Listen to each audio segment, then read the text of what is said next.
Sudah ya. Bismillahirrahmanirrahim. Pak Jaksa, penasihat hukum sudah siap ya? Sidang lanjutan perkara pidana, kita masih melanjutkan untuk terdakwa Gus Nur ya. Sidang lanjutan untuk perkara pidana nomor 318 atas nama Sugi Nur Harja akan dibuka kembali dan dinyatakan terbuka untuk umum. Silakan terdakwa Gus Nur dibawa masuk. Terdakwa Gus Nur, Sugi Nur alias Gus Nur.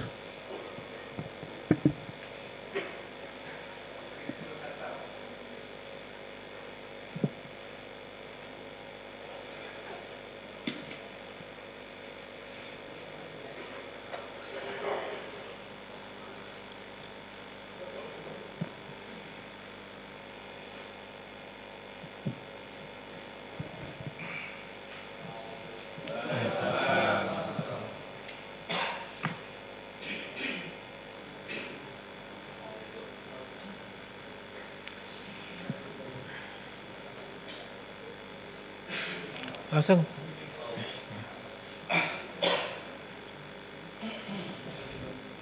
Oke. Saudara terdakwa Gus Nur hari ini sehat? Alhamdulillah sehat. Yang bisa kita lanjutkan, Ge. Jadi kita hari ini agendanya melanjutkan pemeriksaan saudara sebagai terdakwa yang kemarin sempat tertunda. Untuk kemarin Majelis Hakim sudah bertanya, giliran berikutnya kami berikan kepada jaksa penuntut umum untuk mengajukan beberapa pertanyaan kepada terdakwa. Silakan. Terima kasih Majelis Hakim. Saudara terdakwa ya. Dalam persidangan minggu kemarin saudara mengatakan tidak pernah mondok di pesantren ya. Iya betul. Saudara mengatakan juga tidak hafal Al-Quran ya. Iya. Pada akhirnya mengajak Bambang Tri bermubahalah yang menurut ahli agama yang telah kami hadirkan itu dalam mubahalah itu ada ketentuannya, ada syarat maupun kayak rukunnya itu. Yang salah satunya dijelaskan tidak boleh sepihak. Jadi ada yang menuduh, ada yang dituduh dan ada hakim kalau tidak salah dalam persidangan dulu. Itu tanggapan saudara gimana terhadap ini proses mubahalah yang saudara lakukan itu? Baik, Majelis Hakim mohon menjawab. Tidak pernah mondok bukan berarti tidak bisa ngaji ya. Saya bisa ngaji, saya pendakwah, saya ustadz, ya, dan saya punya banyak jamaah. Jadi tidak pernah mondok bukan berarti tidak pernah ngaji. Dan bukan berarti tidak paham mubahalah. Saya paham mubahalah, saya paham hukum dan rukunnya. Dan di dalam agama Islam itu ada yang namanya ijtihad. Jadi kalau di dalam konteks tafsirnya Al-Imran 61 itu tidak terjadi mubalahnya karena yang satu mengundurkan diri. Itu konsepnya begitu. Nah, tapi dalam agama Islam orang boleh berijtihad. Berijtihad itu merenung ya, improvisasi kalau bahasa Indonesianya. Yang penting tidak terlalu jauh keluar dari konteks. Nah, kurang lebih seperti itu. Saya paham mubahalah intinya. Oh, saudara paham ya? Ya. Meskipun menurut ahli yang kami hadirkan itu tidak sesuai ketentuan ya. Nah, sekarang gini, saya lengkapkan. Ya. Menurut saya, kalau bicara soal KUHP atau KUHAP ya, bicara soal hukum itu kan semua ada wilayahnya. Kalau hukum positif, hukum pidana, hukum KUHAP itu polisi. Kalau hukum agama MUI kan gitu kan, di Indonesia ini kan kita harus merujuk MUI. Nah, waktu itu penyidik bilang ke saya, Gus Nur saya tahan karena saya sudah menggelar perkara dengan MUI. Nah, sejak itu saya perintahkan kuasa hukum untuk cari MUI-nya yang mana, siapa orangnya, dan sampai detik ini tidak ada statement dari MUI, bahkan tidak ada konferensi pers dari MUI bahwa yang saya lakukan itu melanggar atau sesat gitu. Seandainya ada statement dari MUI, Gus Nur salah, maka saya akan tunduk dengan aturan itu. Kurang lebih begitu. Ya, berikutnya ya. Okay. Ahli agama yang kami hadirkan itu juga terkait mubahalah itu menyatakan bahwa yang saudara lakukan pada waktu itu, karena pada waktu itu memang saudara melakukannya dengan Pak Bambang pada waktu itu pernyataan saya masih kutip kayak gitu, bahwa itu sama saja kalau tidak salah itu yang catatan saya ini menuduh dengan sumpah. Terhadap statement ini apa tanggapan saudara? Coba saudara jaksa diamati mubalah itu ada nggak yang dituduh di situ? Mubalah itu pure 100% saya membimbing orang. Karena orang ya kalau mau kata-kata menuduh berarti saudara Bambang Tri bukan saya. Bambang Tri menuduh orang, saya klarifikasi, saya tes kejujurannya. Jadi mubahalah yang saya lakukan bukan bermaksud untuk menuduh seseorang, tapi untuk membuktikan apakah saudara Bambang Tri ini jujur atau bohong. Begitu saudara. Oke, kami lanjutkan ya. Ada pernyataan saudara dalam konteks dalam perkara ini, bahwasanya kalau tidak percaya atau meyakini apa yang telah diomongkan oleh Bambang Tri, Iya. maka tidak percaya dengan Al-Quran. Iya. Apa maksud itu? Maksudnya? Baik, jaksa penuntut umum, seandainya ya saya itu benci sekali dengan Anda ini, seandainya ya, saya tuh benci dengan Anda, saya marah dengan Anda, tapi pada suatu ketika tiba-tiba Anda ini bermubahalah, tiba-tiba ada Al-Quran di atas kepalanya Anda, maka akan saya buang kebencian saya hari itu juga, dan saya akan percaya dengan apapun yang Anda ucapkan. Jadi itu ijtihad saya dan itu iman saya. Kemarin di sidang yang kemarin saya sampaikan, pelacur sekalipun, seandainya dia dituduh, terus dia berani bermubahalah, maka saya harus mempercayainya. Kalau saya tidak mempercayai si pelacur itu, otomatis Al-Qur'annya akan kesangkut. Berarti saya juga nggak percaya dong sama Al-Qur'annya berarti. Itu prinsip saya. Iya. Saya tanyakan kembali. Okay. Saudara kan baru mengenal Bambang Tri itu tidak sudah tahunan, kan baru, ya kan. Terus kemudian ketika saudara itu memposisikan saudara Bambang Tri yang ini baru saudara kenal, ya teman pun bukan, sahabat juga bukan. Terus kemudian saudara mengatakan kalau tidak percaya dengan Bambang Tri, kok tidak percaya dengan Al-Quran itu, kalau misalnya kita melihat itu referensi apa yang saudara kemukakan ini, berdasarkan apa? Maksudnya kok bisa meyakini saudara Bambang Tri ini selevel misalnya kita samakan, mohon maaf, dengan Al-Quran kebenarannya gitu loh. Baik, jangan, saya kenal Bambang itu di rumah 3 hari. Jangankan 3 hari, 3 menit. Kalau dia sudah berani bersumpah di atas Al-Quran, saya tidak punya alasan untuk tidak mempercayainya. Dan ini memang tidak diajarkan di universitas ya, kurikulum ini. Kadang-kadang kita itu melihat orang itu juga nggak butuh lama sebenarnya. Hitungan detik pun kita langsung bisa menilai ini orang ini jujur apa bohong. Nah, jadi kalau misalkan sampai detik ini saudara jaksa tidak mempercayai Bambang Tri, ya nggak apa-apa, itu wilayah suasana batinnya Anda. Saya walaupun tidak percaya, tapi saya tidak punya pilihan karena dia sudah berani mengambil resiko itu. Kurang lebih begitu. Oke. Ini pertanyaan terakhir dari saya, mungkin disambung sama teman-teman ya. Baik. Ini saudara kan sudah menghubungi, mengajak, mengundang Bambang Tri untuk bermubahalah. Saudara juga sudah mengeluarkan materi yang tidak sedikit untuk mengundang itu. Terus kemudian tujuan mubahalahnya itu sendiri, kalau saya mengutip kemarin, saudara karena sudah merasa yakin dengan Bambang Tri itu terkait tuduhan ya, palsunya ijazah sekolah milik Pak Jokowi. Yang ingin saya tanyakan itu, motivasi Anda itu apa sebenarnya dalam hal mengundang Bambang Tri ini? Real aja, maksudnya motivasi Anda apa? Saya waktu itu tidak punya motivasi, spontan ya. Karena ini isu yang menarik ini kan.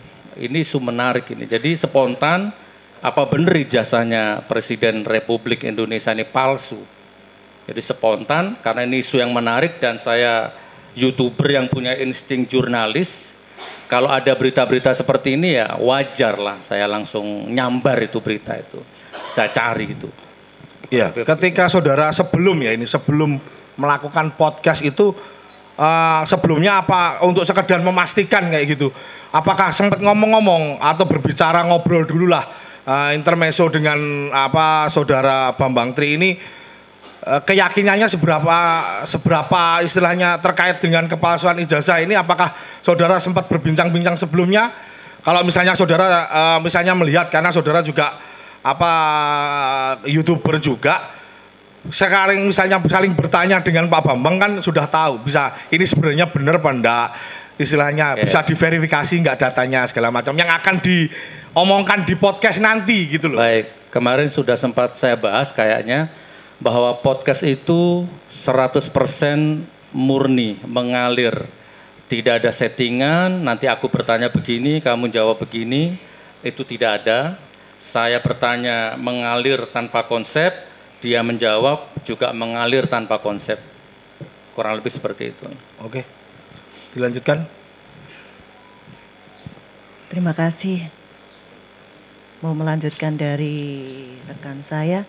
Baik. Kemarin dari persidangan sebelumnya ya, kalau saya tidak salah catatan saya, saudara terdakwa ini SD sampai kelas 5. Kelas 5 ya. Di SD Ketanen, Gempeng, Bangil, Pasuruan. Berarti terdaftar di sana ya. Betul. Karena kelas 5, apakah saudara terdakwa punya ijazah? Tidak. Tidak. Menurut saudara tidak punya ijazah SD berarti ya. Apakah seseorang yang tidak punya ijazah SD bisa melanjutkan ke SMP? Sekarang bisa kejar paket C. Kalau Misalkan. SD-nya negeri, bisa tidak pada waktu itu? Misalnya tahun kalau SD ya 80-an, sekitar 80-an, bisa tidak punya ijazah, belum lulus, kemudian masuk ke SMP. Kira-kira bisa tidak? Jadi pertanyaan ini membawa saya kembali ke masa kecil saya. Ya. Jadi saya tidak bisa menjawab pertanyaan ini karena pada masa-masa itu saya sudah sibuk main debus, saya sudah sibuk bertarung dengan nasib, ya. Jadi saya tidak bisa menjawab pertanyaan ini. Itu kan pertanyaan formalitas pendidikan dan waktu itu saya nggak ngikuti. Tidak berjawab ya. Okay. Ini kan podcastnya yang menarik waktu itu Bambang Tri kemudian diajak oleh saudara terdakwa di dalam channel saudara, kaitannya kan dengan ijazah Jokowi palsu. Sempat tidak ditanyakan kepada Bambang Tri, palsunya di mana toh? Baik. Pernah ditunjukkan tidak ijazah palsunya seperti apa? Baik, Ibu Jaksa, pertanyaan saya soal ijazah palsu kepada Bambang Tri di podcast itu yang durasinya 1 jam itu, saya yakin sudah tuntas, tas ya. Dan beliau jawabnya, Bambang Tri jawabnya nomornya palsu ya. Jadi yang dicuri menurut Pak Jaksa itu ijazahnya Joko Wahyudi yang dicuri itu sebenarnya bukan ijazah fisiknya, tapi nomornya ya. Kemudian dari abjad ejahannya, kemudian dari apa lagi tadi, nomor induk dan macam-macamnya itu sempat ditunjukkan semua. Ditunjukkan nggak fisiknya ijazah palsunya? Sempat ditunjukkan tidak? Tidak, hanya menunjukkan buku yang Bambang Tri bawa itu. Oh, tapi nggak ditunjukkan ijazah palsunya ya? Tidak, karena Bambang Tri tidak punya ijazah palsu. Bambang Tri punya data A, B, C sampai Z tentang kepalsuannya. Karena kemarin tadi kan bilang nomornya yang dicuri. Kemarin sempat ditanyakan kepada Joko Wahyudi nomor ijazahnya berapa. Dan ketika kita tanya legalisir yang ijazah legalisir Jokowi nomornya berbeda. Sempat di ini enggak? Bu Jaksa, coba Bu Jaksa nanti tonton lagi podcastnya, itu sudah komplit.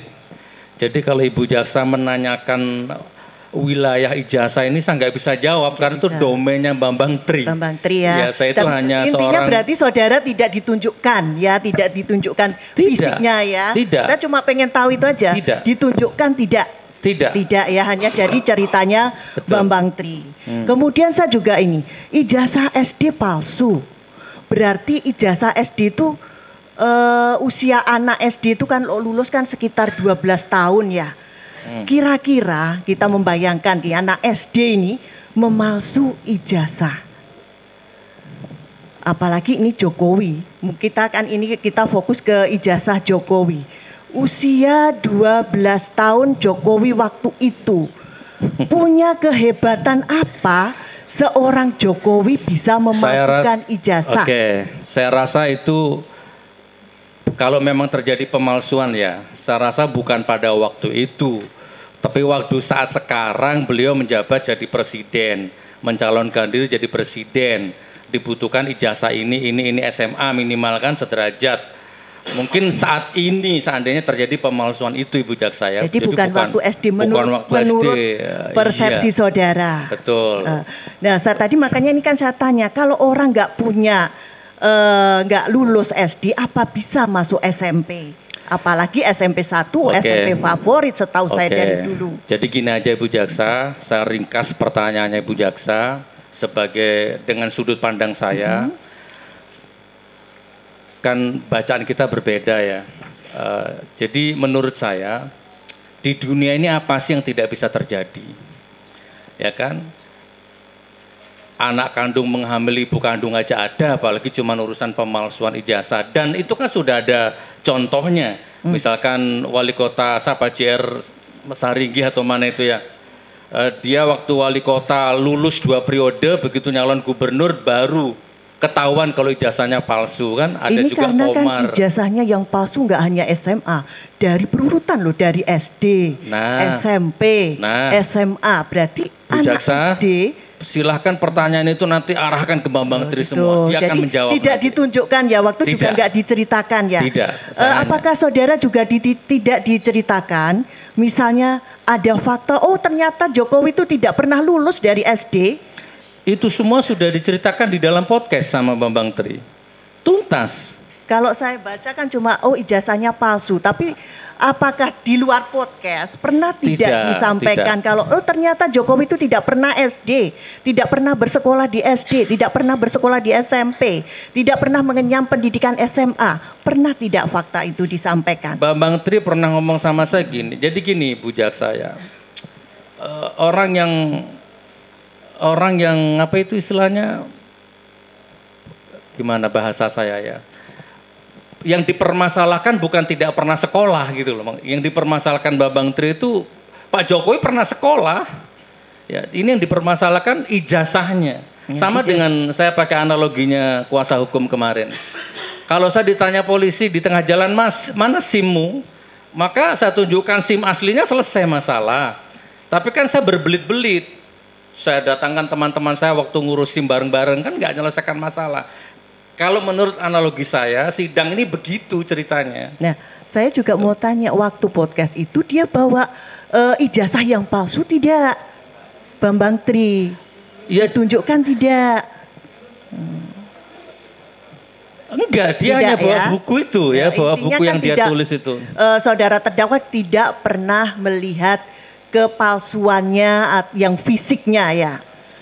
Yang diceritakan Bambang Tri itu bukan kepalsuan fisiknya ya, tapi apa tadi itu, abjadnya, ya kan, warnanya, ijazahnya kan. Betul. Ya kan? Lebih baik Bu Jaksa tanya soal ini aja ke saya, soal mubalahnya atau soal niat saya atau soal motivasi saya, baru saya bisa jawab gitu. Nah sekarang kalau soal mubahalah, kemarin saudara menerangkan itu intinya kan sumpah minta laknat kepada Allah. Iya. Nah, padahal ini saya yang ya agak orang awam, tidak mendalami seperti saudara soal yang ulama.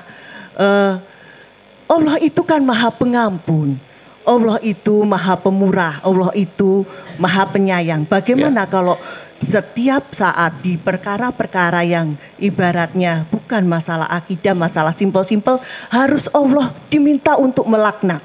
Bagaimana pendapat saudara terdakwa? Seandainya Bambang Tri itu bohong, maka dia akan dilaknat sesuai dengan mintanya.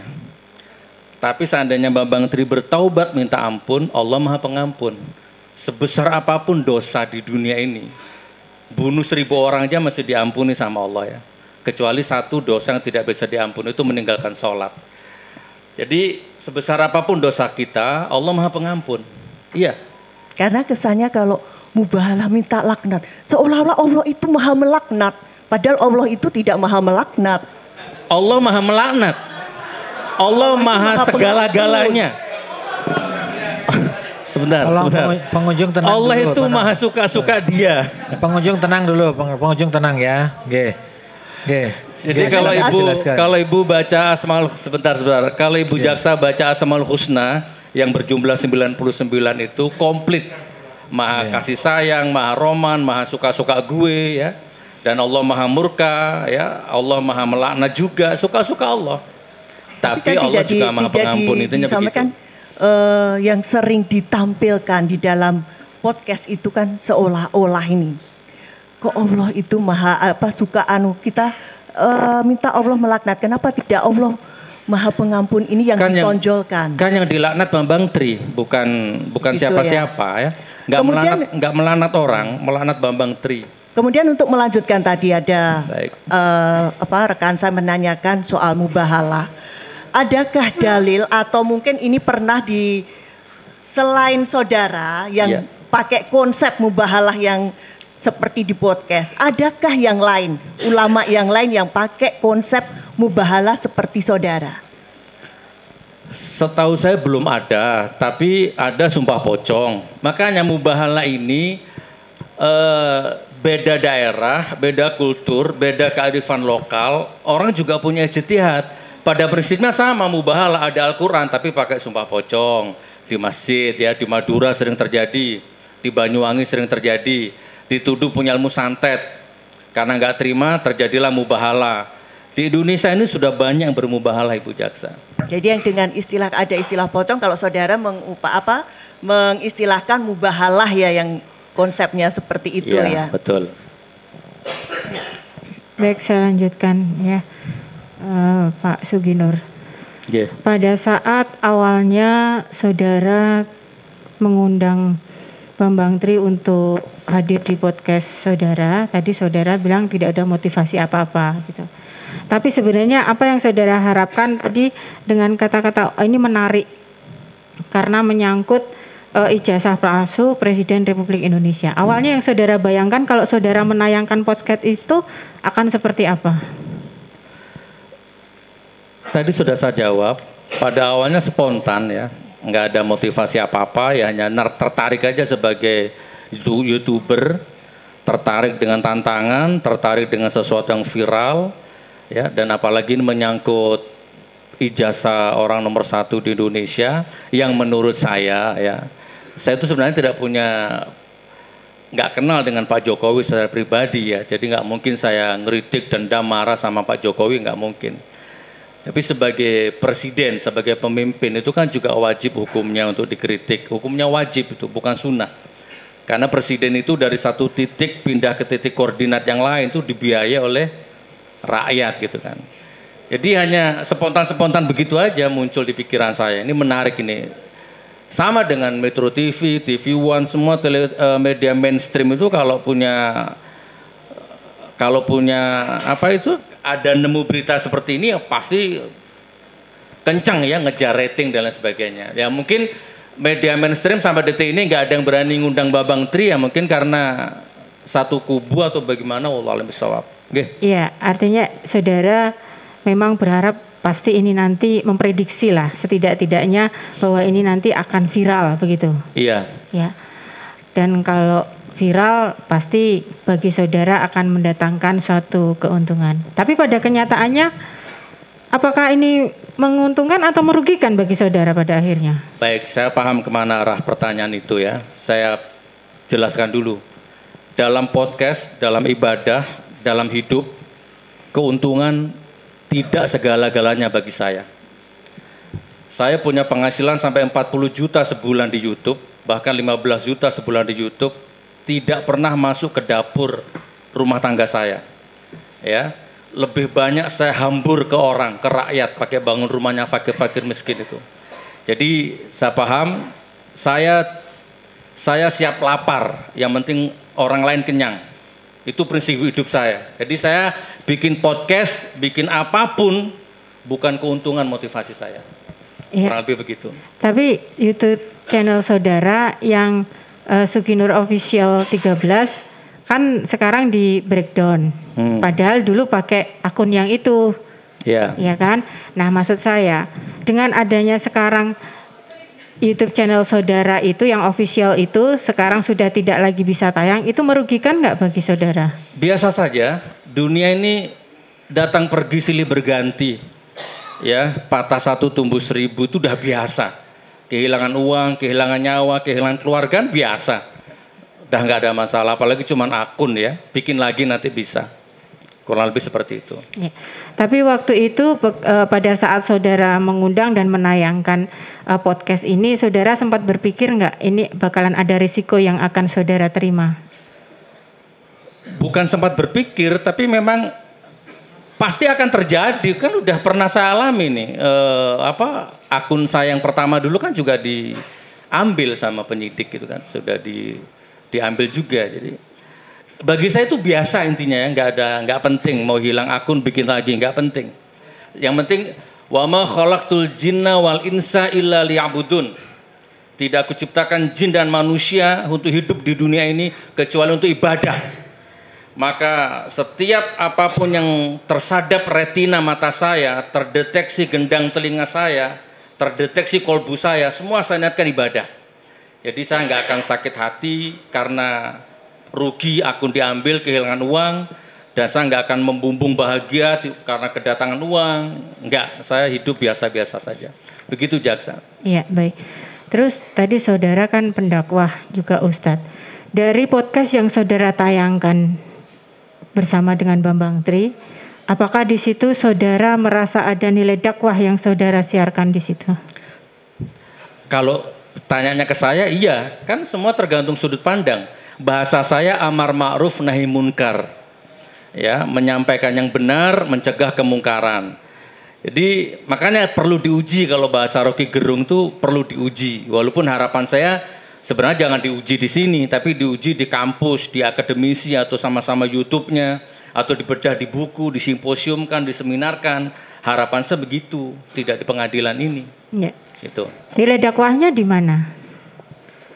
Dakwahnya saudara itu di mana? Yang saudara sisipkan di dalam podcast itu? Ya, menyampaikan yang disampaikan Bambang ini benar apa bohong, itu sudah dakwah itu. Ya, amar ma'ruf nahi munkar itu. Dan ini akan terus menjadi nilai dakwah selama nanti yang asli itu tidak muncul di persidangan, akan tercatat dalam sejarah nanti ini sampai kapanpun. Makanya begini, saudara jaksa ya. Kapan hari kan muncul sebuah nama yang Pak Anto itu ya, kakak iparnya itu ya, kakaknya Bu Iriana itu. Saya prihatin, kenapa beliau sampai ngundang-undang orang ke Polresta, mengkondisikan orang, mengkoordinir orang tuh di BAP di Polresta.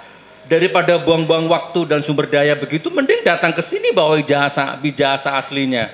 Tamat Bambang Tri, saya beristighfar, saya minta ampun kepada Allah, dan saya minta maaf kepada keluarga besarnya Jokowi, selesai. Kan begitu harapan saya. Motivasi saya begitu. Iya, sama dengan saudara. Semua yang mendengar itu pasti pengen tahu apakah saudara Bambang Tri itu bohong atau tidak. Makanya yang kita kejar adalah sumbernya informasi dari Bambang Tri itu dari mana gitu. Nah, itu yang nanti mungkin dengan teman-teman saya nanti akan kita tanyakan ke Bambang Tri. Kalau saudara juga kan saudara juga tidak mencek sumbernya dari mana, dia bawa bukti apa. Saudara tidak hanya memfokuskan jadi, dia bohong atau tidak berdasarkan sumpah. Jadi gini Ibu Jaksa ya. Beberapa minggu yang lalu Kompas TV bikin siaran. Gus Nur bertengkar dengan Bambang Tri. Ada di Kompas tuh, viral. Selama sidang berlangsung. Kompas TV nggak wawancara saya. Ya, nggak konfirmasi ke saya, tiba-tiba bikin berita saya bertengkar dengan Bambang Tri di dalam sel. Padahal saya dengan Bambang Tri nggak pernah bertengkar di dalam sel. Nah, tapi katanya kalau saya pakai istilah Rocky Gerung, hoax itu diciptakan mungkin untuk memancing sesuatu perdebatan yang positif. Ya udah saya cuekin aja, saya nggak lapor, saya nggak ngapa-ngapain. Nah, maksud saya biasa dalam hal seperti itu biasa. Saya tanya. Ini saya sudah mending Bambang Tri tak panggil ke rumah. Kalau saya mau niru Kompas TV kan bisa saja. bikin siaran sendiri tanpa mengundang Bambang Tri kan bisa saja. Itu sudah mending saya undang 1 jam lebih itu ngomong. Nah, nanti silakan Anda bedah itu Bambang Tri itu. Bagaimana itu? Ya, baik. Saya tanya satu lagi, Pak Suginur. Ya. Pak Suginur punya panutan atau tokoh idola? Punya. Rasulullah Nabi Muhammad SAW. Ya. Tolong, baik. bentar, jangan ribut. Dari Rasulullah tersebut, inspirasi apa dalam kehidupan sehari-hari Pak Bambang yang Pak Suginur yang ditiru dari Rasulullah? Kalau waktu podcast dengan Bambang Tri, saya nggak ingat Rasulullah sama sekali, kan nggak ada hubungannya. Ya, kalau Anda nanya hidupnya Gus Nur sehari-hari apa yang diambil dari Rasulullah, baru saya bisa jawab. Ya, kalau dalam konteks ini ya kan kita tidak tahu. Kalau yang saya tanya di podcast itu, adakah dari podcast itu yang saudara teladani dari Rasulullah? Yang tindakan Rasulullah yang sama dengan yang saudara lakukan di podcast itu ada nggak? Amar ma'ruf nahi munkar itu jaksa ya. Kalau diringkes seperti itu intinya. Ya, tabayun. Itu kan juga ajaran Rasulullah. Rasulullah mengajarkan tabayun. Saya panggil Bambang Tri untuk melakukan tabayun secara resmi. Ya, jangan biarkan keringat orang tuh mengering sebelum dipenuhi haknya. Saya bayar, bahkan Bambang Tri belum nyampe ke rumah sudah saya transfer bisyarahnya gitu kan. Banyak kalau mau diperinci satu-satu banyak. Tapi saya ini umatnya Rasulullah ya, dan saya bisa hidup tanpa angin, saya bisa hidup tanpa matahari, saya bisa hidup tanpa apapun saja, terserah. Tapi saya nggak bisa hidup tanpa syafaat Nabi Muhammad SAW. Jadi pertanyaan itu sebenarnya spontan, apapun yang saya lakukan, apapun yang saya omongkan itu, insya Allah sudah ada Nur Muhammad di situ. Kurang lebih seperti itu. Baik, silakan. Masih ada dari penutup umum? Nggih. Menambahkan, Yang Mulia. Nggih, silakan. Saudara Gus Nur ya, santet ya Gus. Gus Nur tadi menamakan diri sebagai bekerja sebagai YouTuber atau berprofesi sebagai YouTuber ya. Terus membandingkan dengan media seperti Kompas, TV One. Bisa Gus Nur jelaskan perbedaan YouTuber sama seorang wartawan yang memiliki media resmi seperti itu? Apa bedanya ya? Nggak tahu saya ya, jaksa ya. Kalau persamaan dulu, nanti bedanya baru kelihatan. Mungkin sama-sama pewartanya, cuman kalau di media mainstream terikat aturan ya, terikat sistem oleh Dewan Pers atau apa gitu ya. Kalau YouTuber ini kan bebas-bebas saja, nggak ada yang mengikat. Kecuali kalau kontennya melanggar, baru YouTube membacklist, nggak boleh diterbitkan. Itu nanti otomatis. Perbedaannya kalau YouTuber bebas, nggak terikat aturan. Kalau media mainstream banyak aturan. Nanti kalau salah ditegur sama siapa itu yang tukang negur media itu, PWI atau apa itu ya? Dewan Pers. Dewan Pers. Kalau saya walaupun salah nggak ditegur sama Dewan Pers. Kalau bedanya ini Gus Nur tahu nggak kalau wartawan dengan medianya memunculkan berita, ada di situ yang mengatur undang-undang pers, yaitu dia misalkan dianggap menyiarkan berita yang tidak benar, ada semacam berita tidak harus dipidana, tapi dari pihak yang diberitakan itu bisa memberikan klarifikasi melalui media juga. Nah, sementara di YouTuber ada nggak aturan seperti itu? Tidak ada aturannya, bebas-bebas saja. Saya ngundang Pak Jaksa, saya ajak podcast, membicarakan seorang orang. Oke, saya ambil contoh yang real, yang sesuai dengan kasus ini. Kemarin sudah saya ceritakan kepada majelis hakim. Jadi waktu kasus saya di Surabaya kan, Kabid Humas Poldanya kan sering diwawancari Kompas tentang kasus saya, tapi tanpa ngundang saya, sepihak, gitu kan? Kan itu padahal media mainstream itu padahal. Mereka tahu hukum, kenapa nggak dijalankan hukum itu? Kan harusnya diundang juga saya kedua belah pihak, gitu ya. Nah, intinya gini, di wartawan yang memiliki media dilindungi oleh undang-undang pers. Ya. Iya.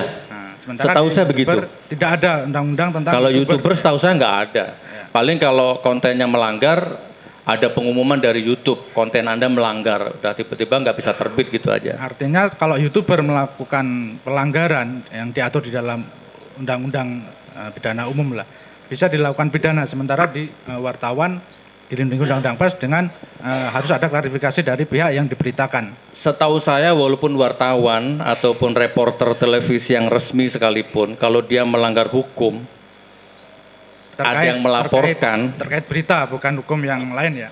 Oke, dan ada yang melaporkan, setahu saya bisa kena delik, gitu kan?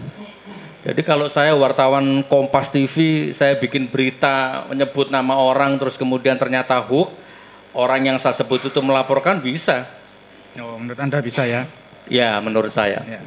Terus kemudian terkait kesimpulan dari posting dengan Bambang Tri, Pak.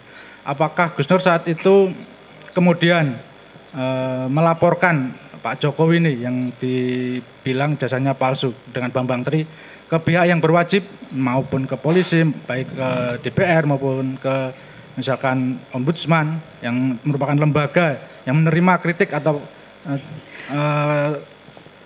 laporan dari masyarakat tentang pejabat yang melanggar aturan. Jadi gini. Atau hanya berhenti saja di YouTube tersebut sudah selesai. Jadi gini, Pak Jaksa ya. Video Bambang Tri itu kan viral di akhir Agustus. Sudah viral. Di Facebook ada, di IG ada, di YouTube ada. Tembak kepala saya. Kalau ijazahnya Jokowi itu nggak palsu. Itu kan saya belum terlibat waktu itu. Sudah viral duluan. Jadi seharusnya pertanyaan Anda ini bagus ini. Harusnya waktu itu sudah diproses saja waktu itu. Nggak usah nunggu saya. Wartawannya dipanggil, ya kan? Bambang Trinya diambil, diproses, diselesaikan waktu itu. Tapi kenapa videonya Bambang Tri itu liar selama akhir Agustus itu? Nggak diapa-apain. Gitu kan. Gitu majelis yang mulia ya. Jadi ada kelilingan wartawan waktu itu. Coba dilihat videonya itu. Baru saya yang memanggil. Belum ada yang lapor. Belum ada yang lapor gitu kan. Gus Nur sendiri yang dilaporkan. Nah, harusnya kalau hukum ditegakkan atau apapun motivasinya presiden, apapun motivasinya polisi, apapun motivasinya sistem di Indonesia ini, hukum di Indonesia ini, kalau memang menegakkan keadilan, jangan nunggu berminggu-minggu, menit itu juga ciduk, proses, tegakkan. Intinya pertanyaan saya tadi, apakah terdakwa Gus Nur kemudian ada inisiatif, oh ayo kita laporkan nih, karena ini udah melawan hukum, udah memalsukan dokumen, memalsukan ijazah. Hampir sama seperti itu, cuma tidak seperti itu. Motivasi saya udah kalau gitu tak panggil aja. Nggak ada saya berpikir lapor polisi itu, karena memang mindset saya itu, saya malas berurusan dengan polisi. Anda tahu, semua tahu, saya dicaci maki orang di YouTube itu, Gus Nur anjing, Gus Nur gila, Gus Nur dajjal. Saya laporkan di Polda Jatim, sampai sekarang 5 tahun nggak diproses. Jaksa juga kemarin habis sidang ini dimaki-maki juga, Pak. Jadi kalau saya yang lapor belum tentu diproses, makanya saya malas berurusan dengan penyidik itu. Jadi intinya tidak melaporkan ya, hanya sebatas ingin menyebarkan apa yang disampaikan Bambang Tri ke media sosial saja ya. Betul. Nah baru setelah itu, setelah selesai dengan saya, itu masih ada lagi YouTuber lain yang ngundang. Jadi ibarat saya ini bukan yang pertama, bukan yang terakhir. Tapi yang dilaporkan hanya. Tapi yang ditangkap hanya saya, yang diproses hanya saya. Ini kalau bahasa dari Kejaksaan juga nunggu nih, ada yang dilaporkan lagi enggak ini? Apa itu? Ya, yang menyebarkan tentang hoax ijazah palsu ini. Kita juga nunggu kalau ada perkara lain. Bagus lah ya. Jadi kalau bahasanya Pak Taufik itu terjadi disparitas pidana terhadap saya itu. Dari dulu memang begitu.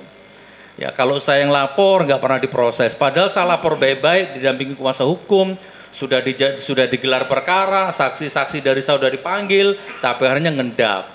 Begitu saya dilaporkan, sekarang dilaporkan, 3 hari saya dijemput. Anda tahu sendiri kan, saya dijemput di rumah jam 12 malam itu dengan 25 personil digerebek rumah saya itu kayak teroris itu.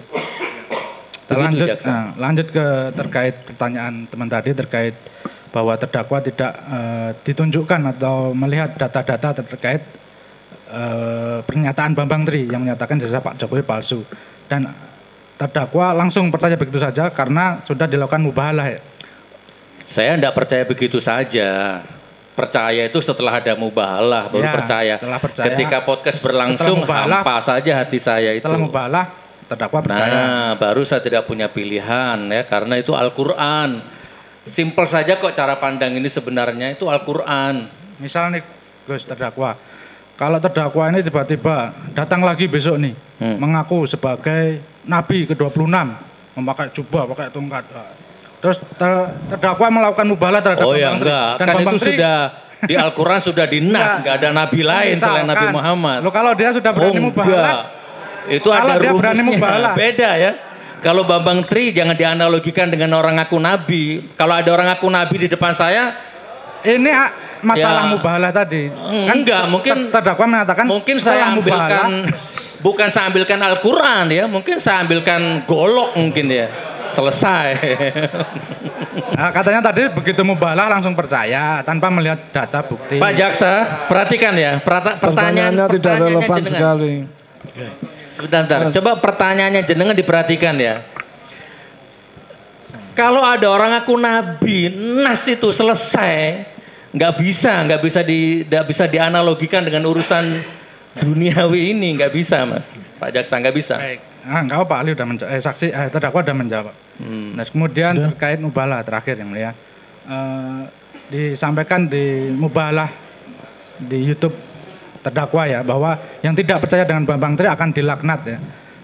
Misalnya apabila ada sekian banyak atau separuh lah masyarakat Indonesia maupun dunia yang nonton YouTube tidak percaya dengan Bambang Tri, apakah serta-merta menurut mubalah ajaran Islam, orang tersebut separuh masyarakat Indonesia atau dunia ini akan dilaknat begitu saja, sesimpel itu? Ini kan pertanyaan gaib ya, ini kan pertanyaan abstrak. Wallahu alam, atau jangan-jangan sekarang sudah banyak yang kena azab. Bukan kalau nggak percayanya mungkin ditahan, mungkin mending sudah nggak percaya mencaci maki Bambang Tri misalkan. Saya nggak percaya walaupun Bambang Tri itu mubahalah, tapi saya diem di dalam hati. Ya mungkin beda azabnya atau mungkin apa beda, tapi sudah nggak percaya. Sudah gitu menggila-gilakan Bambang Tri, edan, gila, stres. Mungkin wallahualam bisawab. Jangan-jangan sudah ada itu yang diazab. Berarti tetap dilaknat mereka ya? Iya. Itu ijtihad saya, siapapun. Mas Agung silahkan mubahalah, saya nggak punya pilihan. Maka saya akan percaya apapun yang diucapkan Mas Agung. Nas itu sudah bagi saya, karena Al-Quran pedomannya gitu kan. Di atas kepala itu Al-Quran. Maka ijtihad saya melebar, meluas. Makanya kenapa banyak pejabat rata-rata hidupnya berantakan rumah tangganya, karena dia melanggar sumpah jabatannya. Al-Quran itu di atas kepalanya, nggak ada. Ini bisa salah bisa benar majelis yang mulia ya. Ini bisa salah bisa benar. Tapi kan mungkin 80% pejabat yang disumpah dengan Quran, masa pensiunnya atau mungkin pasca pensiunnya atau mungkin sebelum pensiun sudah hilang keberkahannya. Anaknya narkoba, selingkuh istrinya, kecelakaan macam-macam. Itu kan bentuk azab daripada mempermainkan Al-Quran. Gitu Mas Agung, itu ijtihad saya. Nah, sekarang terkait keterangan dari ahli agama yang kita hadirkan kemarin ya. Baik. Bahwa mubalah itu harus 2 orang. Sehingga yang dilaknat itu ya orang yang hadir di situ. Nah, sekarang pendapat perbedaan pandangan. Saya jawab 2 poin ya. Pertama, saya ikuti logikanya jaksa atau logikanya saksi agama dari jaksa. Nah, lah, rukunnya kurang karena nggak dua belah pihak. Sekurang-kurangnya rukun mubahalah itu tidak mungkin sampai jatuh hukum menodai, Pak Jaksa. Sebagaimana sholat aja kalau misalkan lupa wudhu, lupa rokaat aja nggak ada itu dalil menodai agama, nggak ada ya, paling cuma batal, ditegur kan begitu ya. Sama mubahalah itu kalau mau saya pakai logikanya jenengan, saya setuju. Nggak sah mubahalahnya, saya terima. Tapi jangan terus saya distempel penoda agama, itu yang saya nggak terima. Nah, poin yang kedua, mohon maaf. Sekarang gini aja, bagaimana kalau saya ikuti sarannya saksi agama yang jaksa hadirkan waktu itu?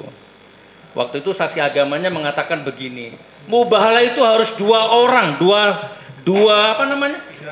pihak, dan harus dilakukan di pengadilan di depan hakim. Itu yang ngomong saksi agama, bukan saya. Ada hakim ya. Nah, bagaimana kalau seandainya itu sekarang diterapkan? Siapa di ruangan ini yang tidak percaya? Gini, saya demi Allah bukan penoda agama. Nah sekarang siapa di ruangan ini yang tetap memaksa menuduh saya penoda agama misalnya. Mumpung ada hakim, mumpung ada dua belah pihak, bagaimana kalau sekarang kita mubahalah di sini? Siapa yang dusta dia dilaknat. Saya bukan penoda agama, saya bukan penista agama. Hidup mati saya demi menegakkan agama. Anak saya hafal Quran, ya. Hidup mati saya untuk menegakkan agama Allah. Mana mungkin sama noda agama. Jadi kalau misalkan mohon maaf ya Pak Jaksa, Pak Penyidik tetap ngotot Gus Nur penoda agama, ya sudah daripada buntu, ayo mubahalah di depan Pak Hakim. Tempat terserah di mana. Mohon maaf Mas Ilyas. Gitu karena lebihnya Mas. Masih ada?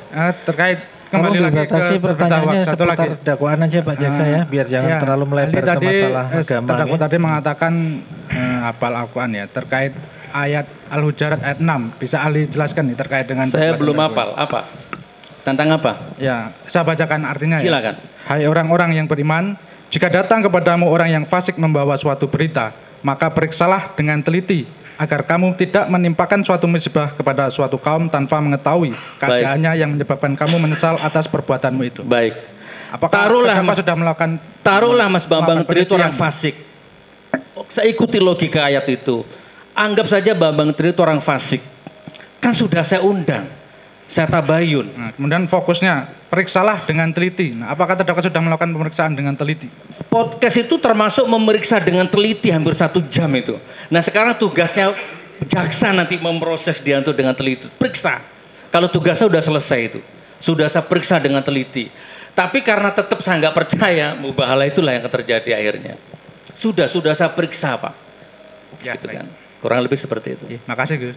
Udah Cukup dari penuntut umum cukup nggih. Giliran berikutnya saya berikan kepada tim penasihat hukum, silakan. Terima kasih Yang Mulia Majelis Hakim.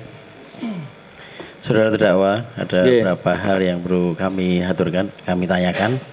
Yang pertama yang kami tahu bahwa Gus Nur ini adalah seorang pegiat sosial, kemudian pendakwah. Ada beberapa banyak kegiatan sosial yang dilakukan oleh Gus Nur. Di antaranya mungkin bedah masjid, kemudian 1000 masjid untuk Nusantara, kemudian masjid darurat dalam bencana, kemudian masih banyak lagi, dan masjid-masjid itu masih proses pembangunan. Nah, yang kami tanyakan semenjak saudara terdakwa atau Gus Nur ini ditahan, apakah ada dampak signifikan terhadap Gus Nur? Saman tanyanya kok baca supaya nanti tidak keliru. Kemudian yang kedua juga dengan Gus Nur di sini, apakah para donatur ini juga berkurang? Pertanyaan itu sudah. Itu pertanyaan itu kemarin sudah ditanyakan sama majelis ya. Iya, sudah diterangkan kemarin. Jadi insya Allah gimana? Tidak berkurang tuh masih jalan, pembangunan masjid di Singosari masih jalan ya. Sampai detik ini masih jalan. Kalau kerugian-kerugian pasti ada, tapi kan itu tergantung cara saya menyikapi ya. Rugi atau untung saya tetap bersyukur saja. Tapi intinya kegiatan sosial tetap jalan. Bahkan kemarin yang banjir di Solo, kita terjun ke situ ya, tim banjir Solo. Ada ini bagian tim saya asesmen di Solo hadir. Kita membantu perahu karet, kita bantu dapur umum waktu banjir di Solo kemarin itu. Jadi intinya yang ditahan, yang dipenjara hanya tubuh saya, jasad saya. Tapi doa saya tidak bisa ditahan, ya. Belief system saya tidak bisa ditahan. Jadi doa saya, harapan saya bisa menembus temboknya penjara itu. Insya Allah begitu, tetap berjalan. Terima kasih. Satu lagi ya, saudara terdakwa. Mungkin dampak dari itu masyarakat sekitar yang dibangun masjid oleh Gus Nur, mungkin ada dampak-dampak yang muncul dari mereka.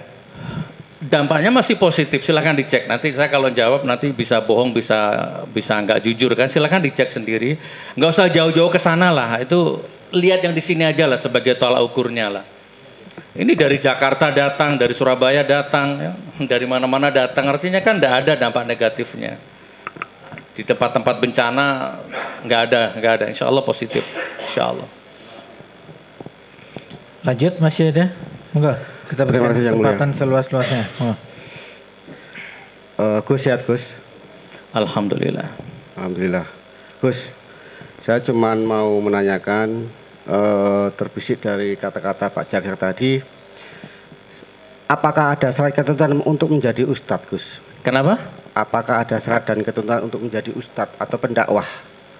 Karena dalam pertanyaan Pak Jaksa tadi kan mengulik masalah ijazah, punya ijazah apa tidak. Oke. Makasih Gus. Jabatan ustadz itu datang dari Allah dan datang dari umat. Dan plus datang dari postur yang kita bangun selama ini. Ya, boleh seperti itu.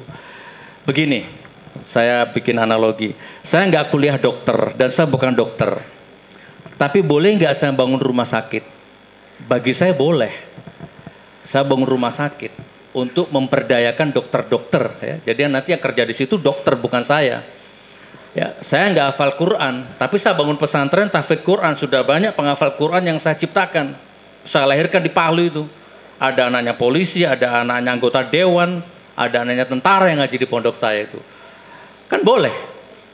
Saya nggak ahli mekanik, saya nggak ahli mesin, tapi boleh saya bikin bengkel untuk memberdayakan orang-orang yang pinter mesin tapi nganggur. Itu filosofis, itu prinsip hidup saya. Kurang lebih seperti itu. Satu lagi Gus. Oke. Setahu gini Gus. Apakah Gus Nur ini satu-satunya prokes yang mewawancarai Bambang Tri masalah ijazah palsu? Tadi sudah dijelaskan. Terima kasih yang mulia. Saya bukan yang pertama dan bukan yang terakhir. Assalamualaikum warahmatullahi wabarakatuh. Oke, waalaikumsalam. Izin yang mulia, Gus Nur sehat ya? Alhamdulillah. Alhamdulillah. Hamdan katsiran thayyiban. Untuk mempertegas saja tadi kan disinggung apa syarat jadi ustadz dan sebagainya. Mungkin dai sama ustadz itu sama ya Gus? Sama. Secara karena esensi sama. mungkin dalam surat Al-Fusilat ayat 33 itu kan sebenarnya kan wa mang ahsanu qaula mimman da'a ilallah. Jadi perkataan yang baik adalah ketika menyebut nama Allah. Artinya kan syiar kebaikan ya Gus. Seperti itu ya Gus ya? Iya. Ya itu mungkin yang mendasari jenengan untuk melakukan membuat channel YouTube mungkin seperti itu ya. Ingin menyiarkan amar ma'ruf nahi mungkar. Jadi untuk apa? Kebaikannya ya di situ ya. Iya, sebelum punya YouTube kan dulu dakwah biasa begitu saja kan. Pulang dakwah selesai. Artinya YouTube ini untuk jangkauan yang lebih luas ya. Betul. Dan sekarang sama-sama kita tahu channel YouTube saya itu diakses 13 negara. Masya Allah. Kan? Channel Gus Nur 13 official itu. Oke, lanjut. Terkait YouTube tadi, Gus Nur ketika membuat channel kan mesti mendaftar di YouTube ya itu ya? Iya. Dengan apa ketentuan-ketentuan yang berlaku dalam YouTube itu ya? Iya. Jadi mendaftar, menulis data diri, mungkin kalau apa untuk AdSense itu dimonetize ya namanya ya? Itu nanti setelah ada 1000 subscribe baru boleh monetize dan masukkan nomor rekening. Artinya di situ kan ketika mendaftar di channel YouTube dengan hak ya, bukan tanpa hak ya? Ketika jenengan Gus Nur ini mempunyai channel YouTube itu dengan mempunyai hak jadi bisa mengoperasikan channel YouTube tersebut ya? Iya. Oke, saya lanjut. Terus tadi saya tertarik ketika setiap apapun yang masuk terkait apa ya dalam hal apa itu namanya? Katanya YouTube itu kan mungkin AdSense dan sebagainya. Yang masuk ke rekening jenengan itu nggak langsung ya? Nggak langsung ke jenengan tapi malah jenengan teruskan lagi ke untuk membantu sosial, bersifat sosial seperti itu. Iya, istri saya nonton, anak saya nonton, mertua saya nonton, saya nggak mungkin bohong ya. Saya ngomong penghasilan YouTube nggak masuk ke dapur.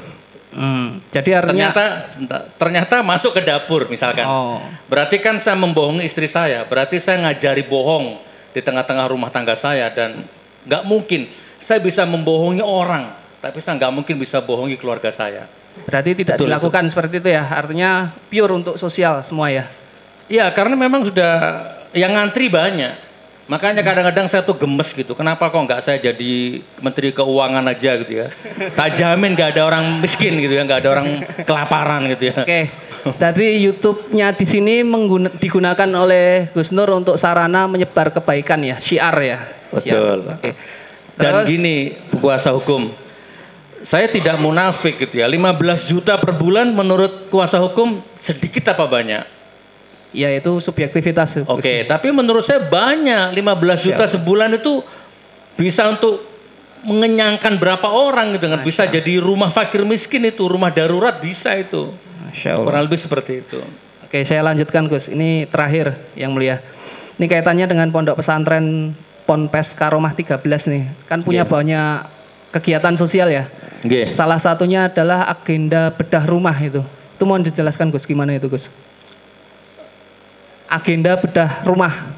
Itu pesantren sama agenda bedah rumah dua hal yang berbeda. Oh, berbeda. Jadi majelis yang mulia, pesantren saya itu pernah mewakili ikut lomba MTQ di Banten, mewakili Kementerian Agama Sulawesi Tengah ya. Waktu itu anak saya masih umur 5 tahun, dibiayai oleh Menteri Agama yang ada di Jalan Jalur 2 itu, dibawa ke Banten ya untuk mewakili itu. Jadi orang-orang Depak, orang-orang Kementerian Agama itu sudah sering main-main ke pesantren saya waktu itu. Jadi bukan pesantren gelap, bukan pesantren sarang teroris, bukan ya.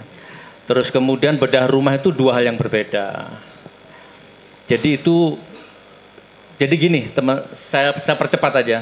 Kemarin saya sudah sampaikan di majelis hakim. Itu bukan curhat sebenarnya. Saya diprotes sama kuasa hukum ya majelis hakim. Gara-gara saya cerita masa kecil tidak bahagia. Itu saya dianggap curhat. Itu bukan curhat, itu kejujuran. Saya itu anti curhat sama orang. Saya anti curhat sama makhluk. Masa kecil saya tidak bahagia, maka haram hukumnya kalau masa kecil anakku tidak bahagia, gitu ya. Nggak apa-apa masa kecilku tidak bahagia, tapi masa kecil anakku harus bahagia. Nggak masalah aku lahir dari rahim ibu yang miskin, tapi haram hukumnya kalau masa tua ibuku dalam kondisi miskin. Nah jadi terbangun mindset ya, terbangun paradigma di otak saya. Saya nggak akan makan kalau ada tetanggaku yang kelaparan. Itu saya praktekkan. Maka saya nggak akan makan kalau ada tetanggaku yang kelaparan. Dan alhamdulillah makan saya lancar. Karena tetanggaku kaya semua gitu. Cukup. Gak ada yang kelaparan.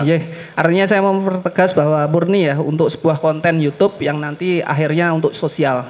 Betul. Cukup yang mulia. Bedah rumah ya. Masih ada yang lain? Silakan. Terima kasih yang mulia. Gus Nur, saudara terdakwa. Jadi saya panggilnya di sini saudara terdakwa. Saudara terdakwa kenal dengan Jokowi secara pribadi? Enggak. Pernah bertemu? Enggak. Ada dendam enggak sama Jokowi? Saya orang yang tidak bisa dendam. Ya, tolong dicatat itu.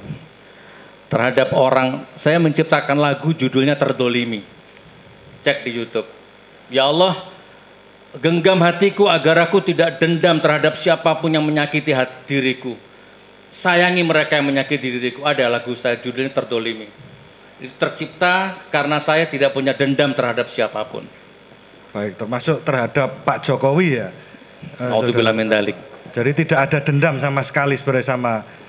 Tapi dalam pergerakan politik. Walaupun secara keputusan politik saya dirugikan, tapi saya tidak dendam. Saya pernah diundang ke Belanda, saya pernah diundang ke Australia, batal, visanya udah keluar, tapi tiba-tiba paspor saya dicabut. Tapi saya tidak dendam. Tidak dendam berarti? Tidak, bahkan jadwal bimbingan umroh saya batal semua. Otomatis itu finansial saya juga morat-marit waktu itu. Tapi saya tidak dendam, catat itu. Baik, saya teruskan. Jadi tadi sudah disinggung beberapa dari rekan-rekan dan mungkin dari JPU dan kemarin juga dari Majelis Hakim bahwa motif dari saudara terdakwa dalam kenal terhadap Bambang Tri ini sebenarnya apakah karena ada hal lain selain dari konten YouTube? Enggak ada. Tidak ada. Spontan tadi saya jawab, spontan tapi karena memang ingin mengundang karena sebatas ingin mewawancarai. Spontan dan penasaran kan, itu kan sudah video itu udah viral selama 1 minggu, kenapa kok nggak ada yang respon gitu kan, liar saja gitu. Makanya saya menengahi, saya ambil. Baru setelah Apa nggak ada yang berani mungkin ya? Kenapa kok nggak ada yang mewawancarai? Begitu saya panggil, baru yang lain-lain pada manggil semua. Wallahu a'lam bishawab. Berarti setelah saudara terdakwa ini melakukan isi konten itu, melakukan video, melakukan pengambilan gambar konten tersebut, itu setelah itu baru ada konten-konten lain yang mengupas tentang Bambang Tri atau yang mengundang Ada, Bambang? silakan Anda cek, ada Refli Harun, ada Rahma Sarita, ya, banyak lagi YouTuber yang mengundang beliau. Bahkan lebih detail daripada podcast saya. Gitu kan. Saya itu banyak pokoknya. Anda lihat itu di YouTube banyak. Baik, berarti dalam proses pengambilan YouTube itu tadi kan sudah diterangkan bahwa itu spontan.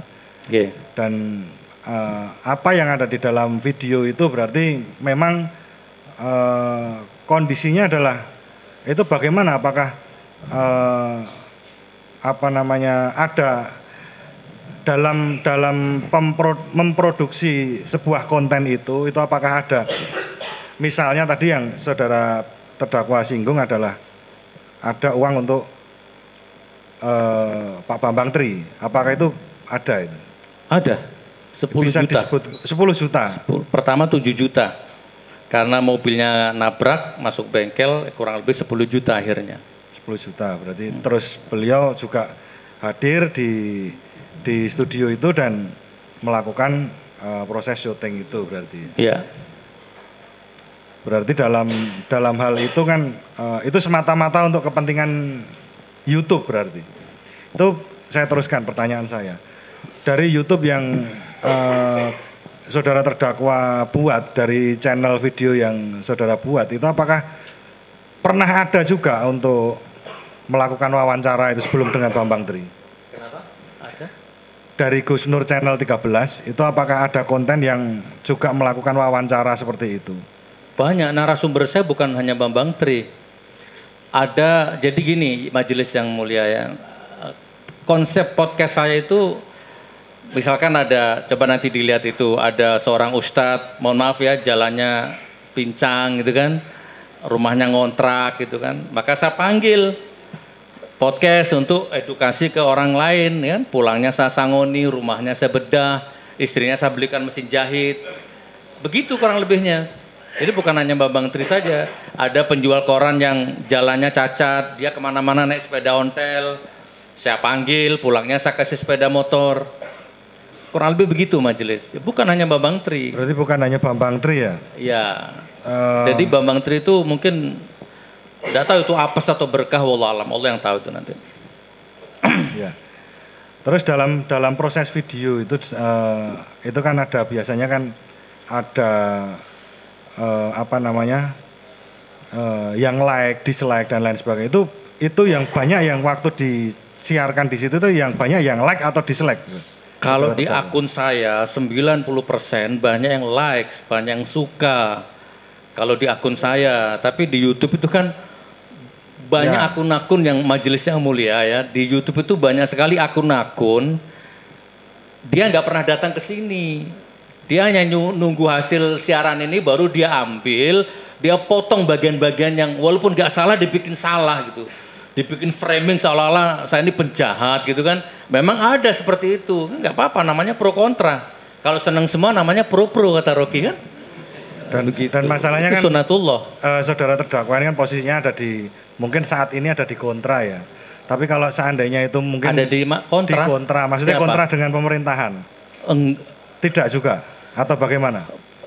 Menjelaskan posisi itu kan politis. Sah gitu kan, itu kan sah. Saya kalau makan di rumah makan tuh dipotong 10% Pak. Saya beli mobil, saya memperpanjang surat itu dipotong pajak 10%.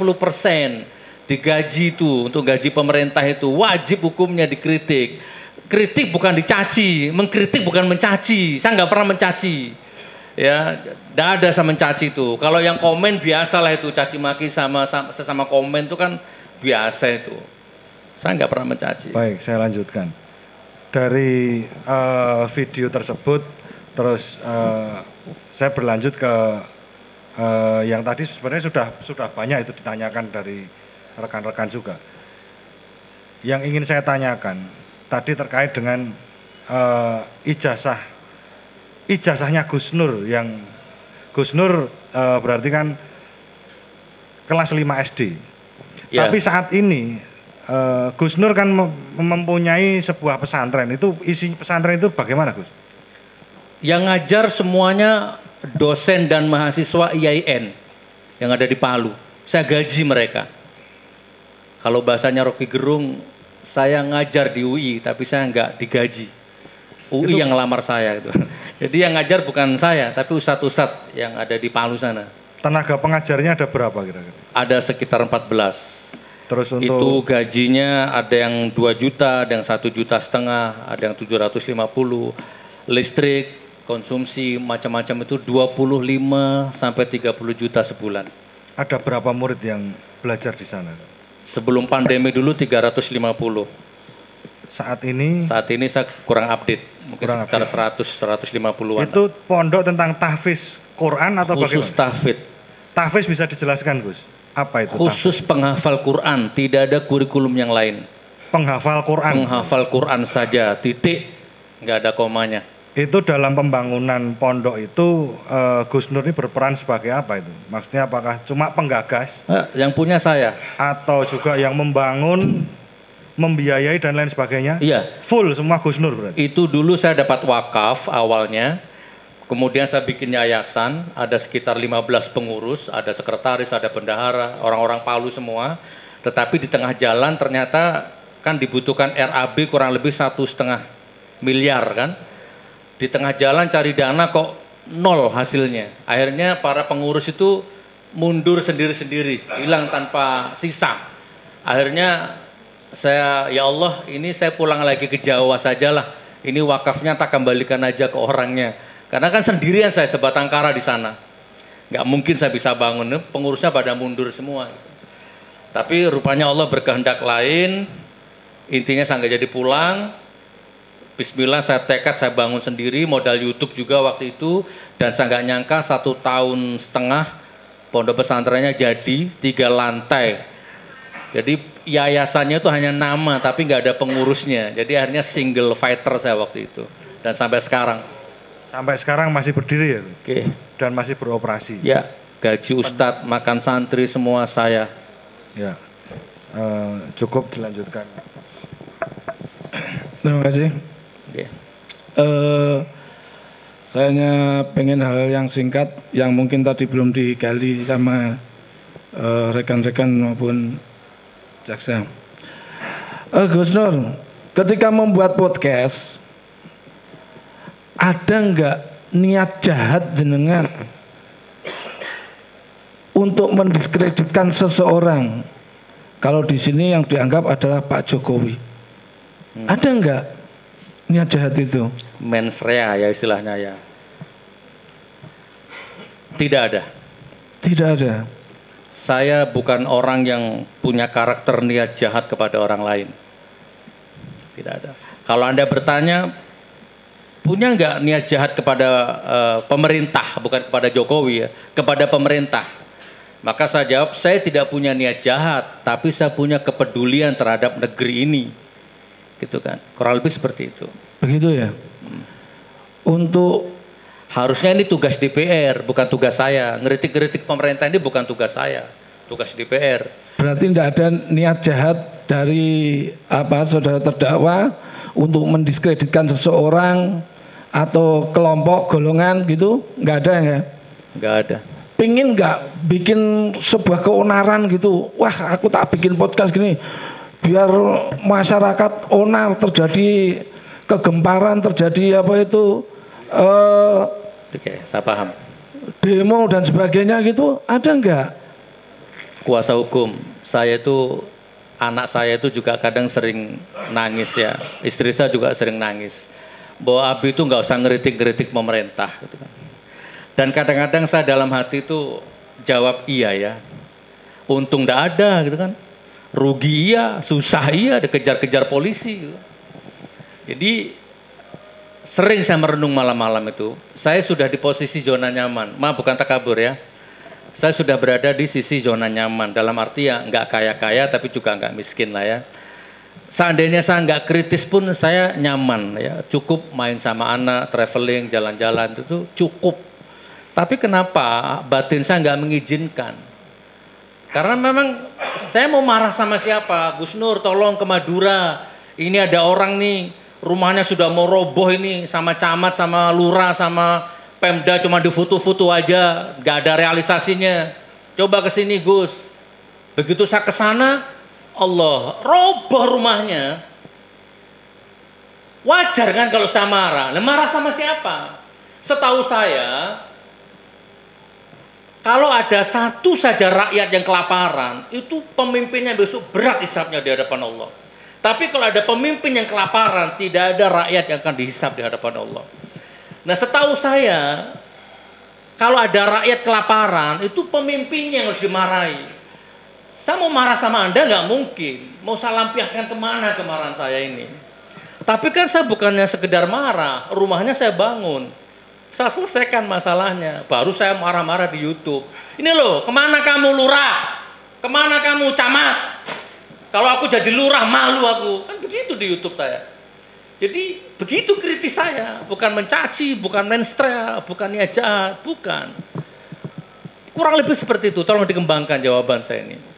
Jadi saudara nggak pengen mendiskreditkan seseorang, tidak pengen membuat fitnah, tidak ada kebohongan yang pengen jenengan sebarkan untuk menciptakan sebuah keonaran yang dimana itu biar masyarakat saling gontok-gontokan gitu, nggak ada. Gimana? Saya punya rumah tangga sakinah mawaddah warahmah. Saya punya anak yang cantik-cantik, lucu-lucu, pintar ngaji. Untuk apa saya terbesit bikin keonaran? Tidak bisa, apalagi tadi ada kata-kata fitnah. Izin ya majelis yang mulia. Kata-kata fitnah itu kalau di KBII artinya berita bohong. Tapi kalau rujuk ke Al-Quran, sama sekali nggak ada. Di Al-Quran itu kalau tidak salah ada 52 kosakata diksi fitnah. Dengan berbagai dinamika asbabun nuzulnya di Al-Quran, silakan dibaca. Kalau di Al-Quran fitnah itu ujian, pembunuhan, harta, handphone, anak, istri itu bisa jadi fitnah. Jadi kalau ini mau dibawa ke fitnah, misalkan rujukannya Al-Quran, nggak masuk, batal semua. Al-Anfal 28, Al-Baqarah 191, ada 198, ada juga At-Taghabun. Ya, wa'lamu annama amwalukum wa auladukum fitnah wal fitnatu asyaddu minal qatl. Banyak lagi ayat-ayat. Ketahuilah hartamu, anakmu bisa jadi fitnah. Ya kan? Jadi sebelum punya handphone, sebelum punya laptop, sebelum punya rumah, sebelum punya mobil, sebelum punya istri, sholat 5 waktu di masjid, ngaji tekun. Begitu punya handphone, punya laptop, punya anak, punya istri, punya mobil, sholatnya nggak tekun, maka hartamu jadi fitnah. Nah itu kalau Anda tadi bilang apa Gus Nur nggak ada niat fitnah, nggak ada di Al-Quran, malah nggak masuk ini fitnah, ini definisi fitnah nggak masuk. Kurang lebih seperti itu, saudara kuasa hukum. Ya sebagaimana tadi disampaikan oleh Ibu Jaksa ya, tadi kenapa sih harus mubahalah yang mendatangkan laknat, gitu? Sementara Allah adalah Rahman Rahim. Sebetulnya kalau melihat dari fakta persidangan yang sudah seperti ini, sebetulnya Gus Nur merasa sebetulnya nggak perlu terjadi seperti ini ya, nggak perlu ditangkap ya, nggak perlu diadili ya, kalau gitu. Saya mohon mestinya maaf ya. Seperti itu. Oke, saya mohon maaf ya Pak Jaksa dan Ibu Jaksa, maafkan saya. Semoga kita bisa reuni di surganya Allah ya. Saya minta maaf ya. Ya sebenarnya, tapi gimana memang sudah profesi ya. Bagi saya Pak Jaksa, Bu Jaksa ini sebenarnya hanya kejatuhan sesuatu yang saya pernah ngobrol sama Pak Aprianto di waktu penyerahan P21. Ya kan, saya ngobrol dengan Pak Agung juga. Kita ngobrol sebagai sahabat pada waktu itu. Kita bahas penista agama yang sudah nyata-nyata sampai sekarang masih bebas itu. Dan Pak Aprianto menjawab, saya tahu. Siapa yang Anda serang itu saya tahu, sampai sekarang mereka masih bebas. Asli penista agama itu.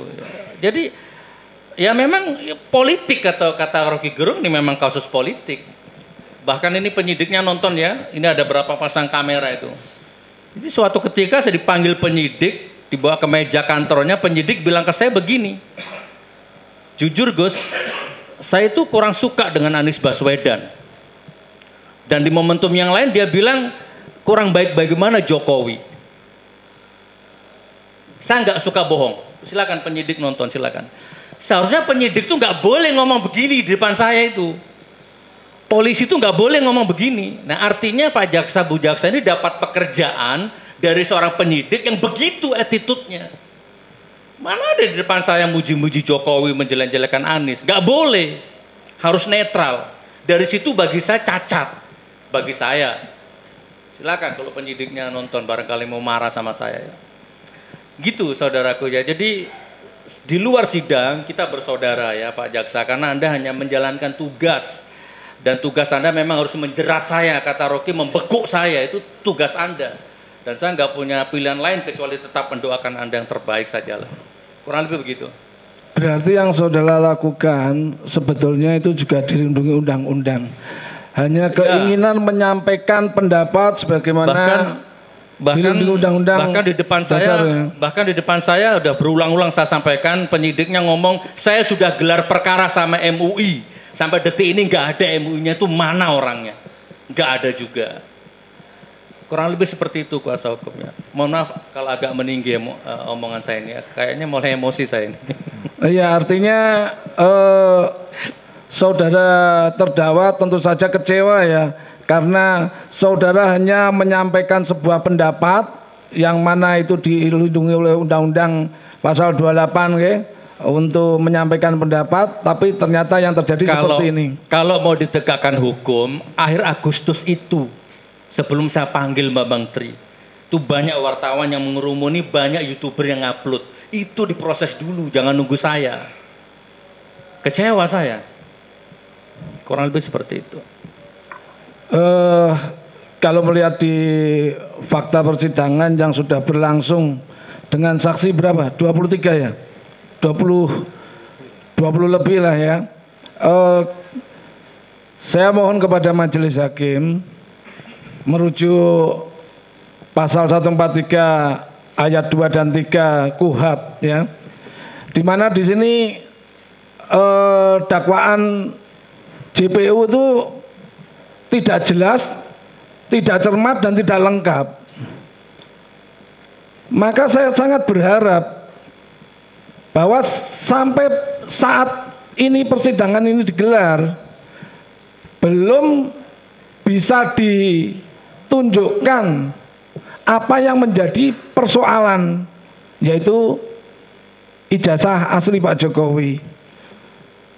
Maka logikanya saya sangat berharap dengan merujuk pasal 143 ayat 3, dakwaan yang tidak memenuhi ketentuan sebagaimana dimaksud dalam pasal ayat 2 huruf B batal demi hukum. Dan di sini saya kira majelis bisa mempertimbangkan hal itu dan memutuskan. Tidak sampai bertele-tele nanti ada tuntutan. Demikian saya cukupkan. Mumpung saya ingat tadi menyebut saksi-saksi, jadi saya ingat. Sekali lagi saya mohon maaf ya, Ibu Jaksa dan Pak Jaksa, kita beda pendapat kan nggak masalah. Jadi seperti saksi Ibu Kristina Martaningsih ya, kalau saya tidak salah ya. Boleh, memang tugasnya Pak Jaksa itu membela dia, walaupun sebenarnya nggak boleh juga membela dia kan sebagai pengacara negara. Tapi kan saksi fakta persidangan.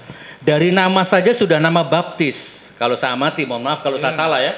Dari namanya saja sudah nama baptis. Artinya dari kecil beliau beragama non-muslim. Di sidang beliau disumpah dengan Injil. Tapi jaksa kan mengatakan waktu di BAP agamanya Islam.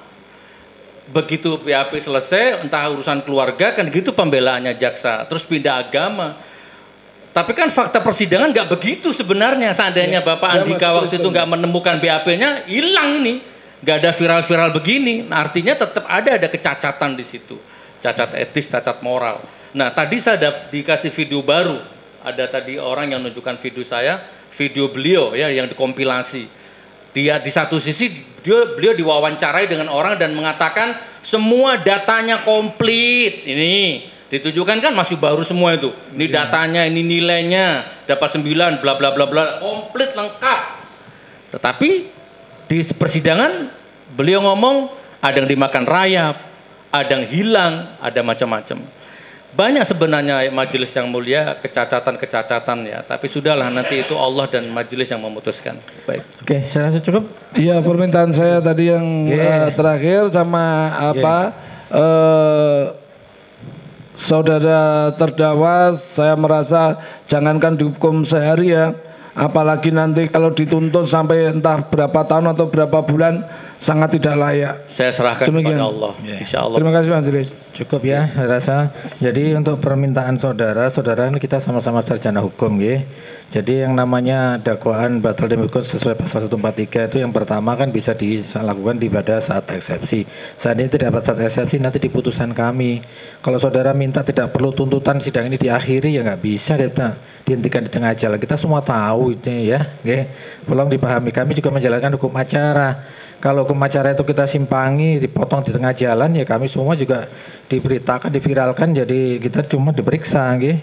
Jadi kita tetap sidang sesuai koridor, ya, sesuai koridor, sesuai hukum acara. Jadi ada runtutannya. Semua saksi dari pihak jaksa sudah, dari pihak terdakwa penasihat hukum sudah, terdakwa kita periksa. Nanti ada gilirannya masing-masing. Nanti giliran Pak Jaksa menyimpulkan dalam tuntutannya, dan saudara juga punya kesempatan yang sama untuk mengajukan pembelaan, kan gitu.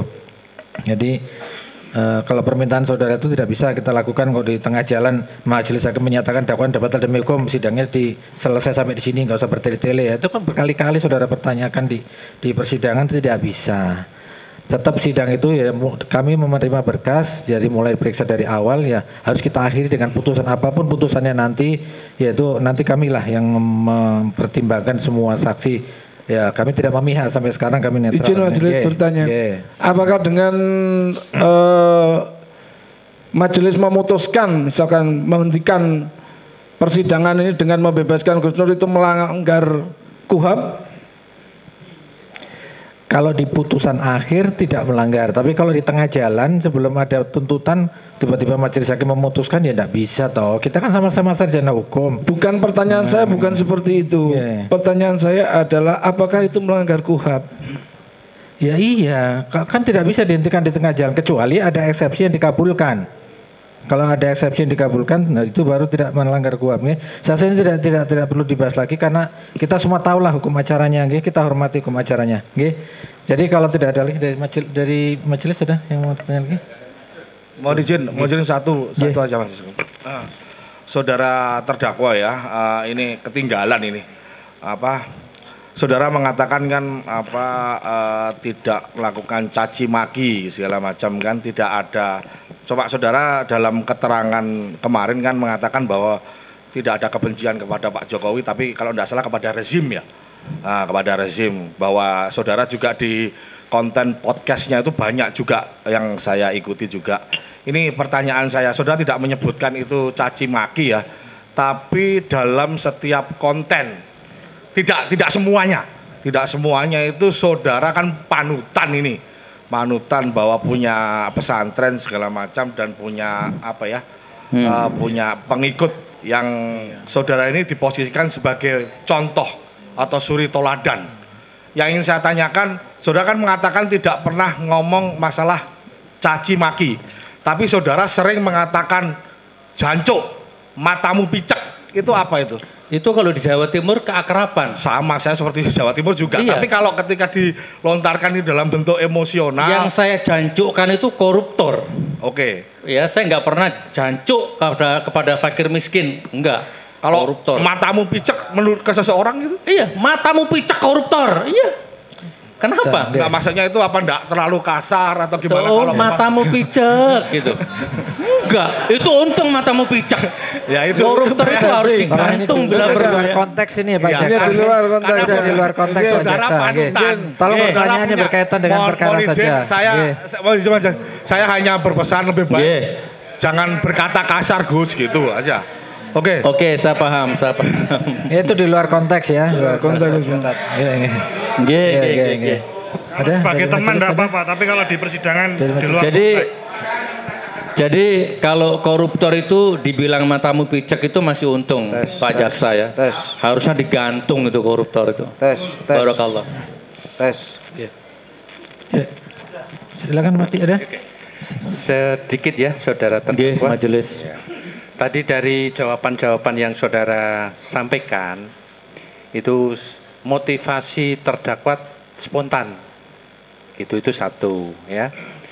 Nah itu kalau dihubungkan dengan pernyataan saudara mengenai minggu yang lalu, karena saudara merasa dizolimi. Nah itu tolong dijelaskan coba. Spontan dengan dizolimi. Iya. Waktu saya lihat videonya Bambang Tri pada momentum itu spontan majelis. Ya, ini siapa ini? Kok unik orang ini, berani orang ini. Nah, jadi momentum berikutnya seolah-olah muncul satu chemistry ya, muncul satu resonansi. Ini berarti ini orang sama-sama didolimi dengan saya ini. Jadi itu dua hal yang berbeda. Tapi ketika lahir podcast itu memang lahir spontan. Saya cari orang ini spontan, tidak ada motivasi apa-apa. Oke, cukup itu. Kemudian ini soal ini tadi mengenai harapan saudara. Baik. Harapan saudara tentang isu yang disampaikan Bambang Tri mengenai ijazah palsu. Kemudian saudara mau mencari kebenarannya dengan mubahalah. Kemudian ya. Nah, kemudian lantas harapan saudara tidak diselesaikan dalam persidangan. Harapan saudara diselesaikan forum diskusi mungkin di kampus atau juga di MUI begitu ya tadi ya. Nah, kemudian saudara yakin dengan cara seperti itu akan diperoleh kebenaran? Dengan cara seperti apa yang mulia? Yang saudara harapkan tadi? Ya minimal hidup akal sehat kalau bahasanya Rogi itu ya. Saya jadi terkontaminasi dengan Rogi ini. Ya.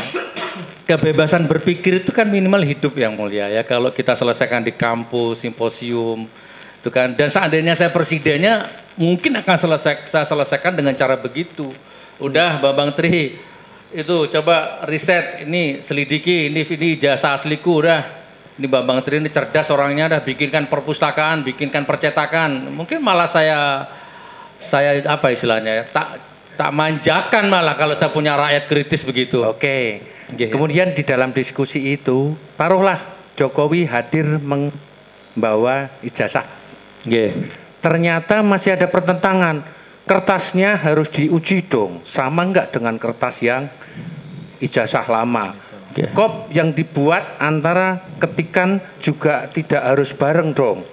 Itu kira-kira untuk menyelesaikannya bagaimana kalau menurut terdakwa dengan harapan itu tadi? Majelis, mohon maaf ya, kalau semua itu berjalan di atas fitrah, berjalan di atas kejujuran, tidak ada kebohongan, tidak ada kecurangan, tidak ada insinuasi atau hal-hal yang bersifat tuduhan-tuduhan terselubung, maka alam raya dan Allah ini akan membantu. Maka persoalannya tidak akan berbelit-belit dan tidak akan sulit. Semuanya akan mudah, gratis, selesai. Nah, yang menurut terdakwa, jaminan kejujuran dari orang per orang ini siapa?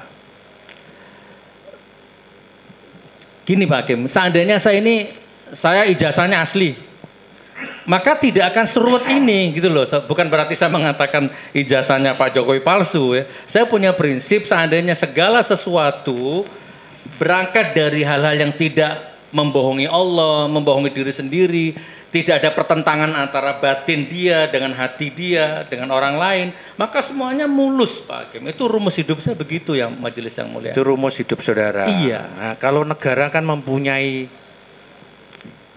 panutan mungkin ya. Iya. Lah, hukum itu kan biar masyarakat yang diatur itu bisa tertib. Nah, sekarang pertanyaan lain lagi. Azab yang saudara maksud tadi itu seperti apa sih? Ya kalau dihubungkan dengan podcast tadi, bahwasanya yang menonton ini cek rekening kamu, cek keberkahan rumah tangga kamu akan hancur sehancur-hancurnya karena yang kamu ingkari bukan Mas Bambangnya, tapi Al-Qur'annya. Nah, azab yang saudara maksud itu seperti apa coba? Contohkan. Jadi cek rekening kamu itu artinya dicabut keberkahan rizkinya. Walaupun gajinya 1 miliar satu hari, tapi tidak berkah, ya kan? Ada saja penyakitan atau apa, habis uangnya untuk sesuatu yang tidak manfaat. Cek rekeningmu, cek kesehatanmu, tensi darahmu. Jadi yang mulia, pada suatu ketika saya ceramah tapi ini tidak usah dimasukkan di hati, saya tidak bermaksud, anggap saja ini kebetulan. Saya ceramah di Riau, pada sholat subuh ceramah, tiba-tiba saya dapat WA, pada subuh saya buka, ternyata dari penyidik di Palu. Saudara Suginur Harja mohon menghadap penyidik hari Senin sebagai tersangka. Saya emosi yang mulia ya, pagi-pagi itu, Dek, ambil kamera, kameramen, ambil kamera. Saya langsung bikin podcast. Hei penyidik, ya, kalian sudah tuduh aku sebagai tersangka, bla bla bla bla bla bla. Sekarang hitung mundur, cek rekeningmu, cek kesehatanmu. Siapa di antara kita yang hancur? Itu videonya viral yang mulia. Bentar yang mulia. Nah, itu Senin saya dipanggil, saya akan datang. Ternyata Jumatnya kena tsunami, luluh lantah. Wallahualam bisawab. Apa itu kebetulan? Dulu. Yang saya maksud perkara ini aja. Kan perkara itu saudara podcast kan September ya? Iya. Nah, September. Lah, yang menjamin itu semua kena azab. Mungkin anak istrinya ada yang sakit, itu kan ada kesehatannya juga. Itu bagaimana menurut apa juga itu termasuk azab semua? Kalau konteksnya di dalam mubahalah itu iya yang mulia. Jadi misalkan di ruangan ini ada yang tidak percaya terhadap mubahalah yang dilakukan Bambang Tri, menentang bahkan menggila-gilakan Bambang Tri, kemudian sakit misalkan meninggal atau bagaimana. Dalam konteks itu saya imani. Kalau yang percaya dengan Bambang Tri ternyata juga sakit. Apa itu ada yang mulia? Seandainya ada ya wallahualam, itu kan semua kembali kepada Allah tetap. Ya yang waktu contoh saudara sendiri aja lah ya. Katanya istrinya sakit waktu itu. Nah itu apa juga termasuk? Itu kan percaya dengan Bambang Tri.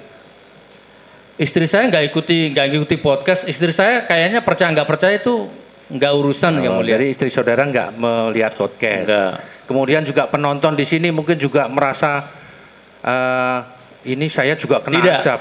Kalau ada yang percaya dan dia sakit, itu berarti tidak ada hubungannya sama mubahalah, berarti itu ujian dari Allah. Ya udah. Jadi gini yang mulia, saya ringkas. Kalau ada orang baik tidak pernah melanggar hukum negara, hukum agama, dan dia sakit, maka itu ujian.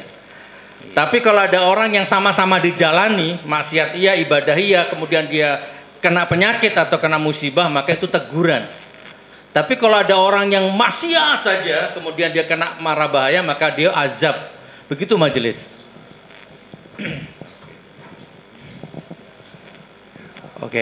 Sekarang ini aja untuk ketegasan terakhir pertanyaan saya. Saudara pernah ditahan 1 tahun 6 bulan di pengadilan mana? Divonis di Surabaya. Kemudian di Palu selama 10 bulan. Iya, insya Allah. Kemudian di Jakarta Selatan 10 bulan. Kalau semua itu termasuk enggak? Termasuk azab atau termasuk juga suatu bentuk perjuangan untuk apa tadi? Siap. Oh iya.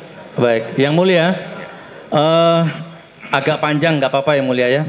Silahkan. Orang masuk penjara itu ada 3 penyebabnya yang mulia. Pertama dia kriminal. Otaknya memang kriminal, dia layak di penjara. Kedua dia ceroboh, tanda tangan tanpa dibaca misalkan, ya ternyata ditanda tangan di tender, apalah, akhirnya dia di penjara gara-gara dia ceroboh. Yang ketiga ada orang di penjara karena dia terlalu baik.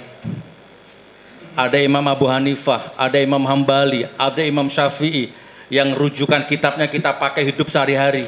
Bahkan ada Buya Hamka, ada Mbah Hashim Asy'ari pendiri NU di penjara sama Jepang gara-gara beliau nggak mau nunduk begini. Ketika rezim Jepang lewat, semua nunduk, Mbah Hashim nggak mau, itu di penjara 4 bulan sampai dicabut kukunya. Beliau orang baik semua gitu ya. Nah, saya tidak mengatakan seorang baik, tetapi mumpung yang mulia tanya seperti itu, dan mudah-mudahan ini bisa jadi pijakan untuk yang mulia. Yang di Surabaya yang mulia, silakan. Kemarin saya disapa sama hakim, saya lupa namanya. Ternyata beliau yang nyidang saya di Surabaya juga di sini. Beliau sekarang tugas di sini. Jadi siapa namanya? Pak Ridho ya. Ada orang namanya Ridho mencaci maki saya. Gus Nur tuh Wahabi. Gus Nur tuh radikal di medsos. Namanya Ridho.